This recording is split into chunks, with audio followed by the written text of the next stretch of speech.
Сега искаме да свалим левия фар на това Peugeot, тъй като като погледнахме крушката на късите светлини, извадихме отзад тапата. Сега, ето е тапата. Извадихме и видяхме някаква гъба, която реално държи крушката на късите светлини, натисната навътре, като сложите тапата и я притиска да не излиза. Има нещо щупено и искаме да го гледаме. Сега, за да свалим фара, трябва да дръпнем този край на бронята. Сега няма да я свалим цялата, но този край. Значи, тук има няколко болта, които махаме отгоре. 4 са.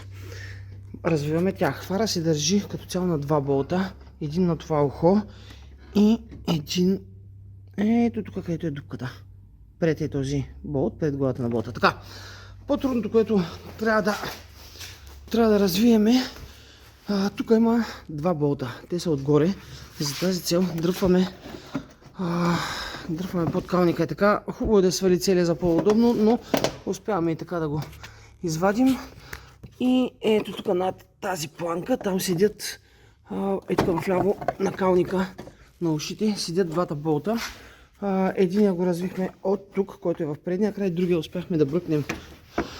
Я да видим, успяхме да бръкнем от тук с удължения, къде се вижда даже дупката долу, на черната част на калника в предния край. Така, като ги развием, тук започва хубаво да мърда, но все едно има някаква опора тук в средата.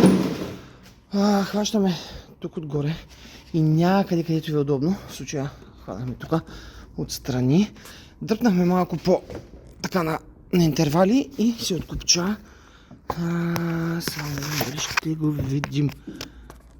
Ето това нещо, виждате ли го, което е пластмаса, от което стърчи, той е хванат тук на фара.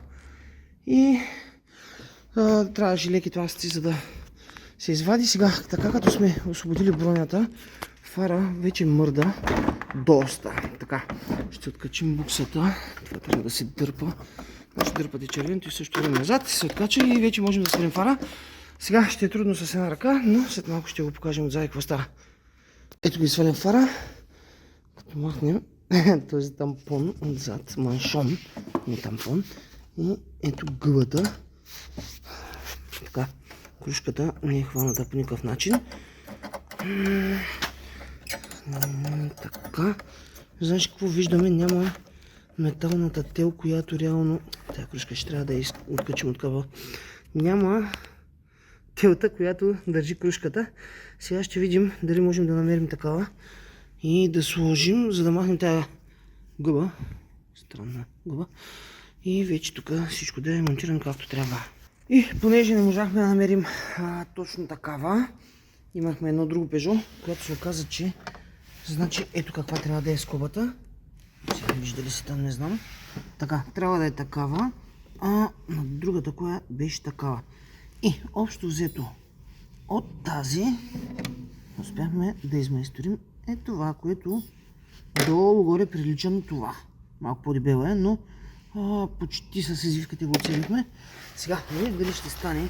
Ако не стане, ще трябва вече да търсим друга. Сега сложили сме крушката. Този край трябва да влезе тук. Този тук. Така, до тук добре. Я да видим, вижда ли си хубаво. И сега тук трябва да заключи. Хайде. Готово. Значи, успяхме да я сложим и стана доста добре и мисля, че даже и много лесно откопчава. Изважда се идеално, така че тук успяхме да спасим положението. Вече ако нещо, но не, тя си върви идеално. Така. С една ръка малко трудно е заключен, но да, ето. Заключи идеално, така че няма да търсим нищо друго. Това е.